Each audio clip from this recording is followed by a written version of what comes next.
อัปเดตไปป่าหาเบิ่งมาเด้อไปป่าเรื่องว่าได้ฝึกขึ้นฝึกขึ้นคอนให้มันได้มื้อนี้เอาไปแม่เอาไปแม่มาสอนมันจังอยู่วิธีฝึกขึ้นคอนให้ไก่ป่าฝึกแนวนี้เด้อ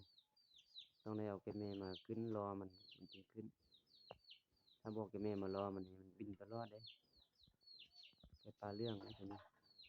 ฝึกขึ้นคอนให้มันละมื้อนี้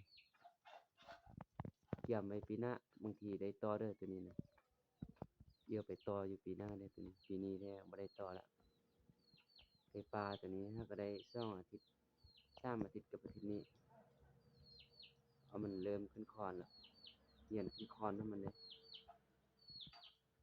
โอ้สุดยอดเลยเรียนขึ้นคอนนะไก่ป่าต้องได้เอาไก่แม่มาสอนมันจึงอยู่ได้บ่ได้อยากฝึกก็ฝึกตามนี้เด้วิธีเอาฝึกไก่ป่าขึ้นคอนต้องได้เอาไก่แม่มารอมันถ้าไก่แม่อยู่คอนแล้วมันจึงอยู่เบิ่งฮ้อนมันพับนะ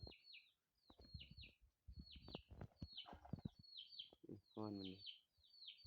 ได้มาฮ้อนมันพับลงอะมื้อใดเนาะสิตั้งสิคันให้ฟังเลยตัวแม่นี่มันใส่กระตากเลย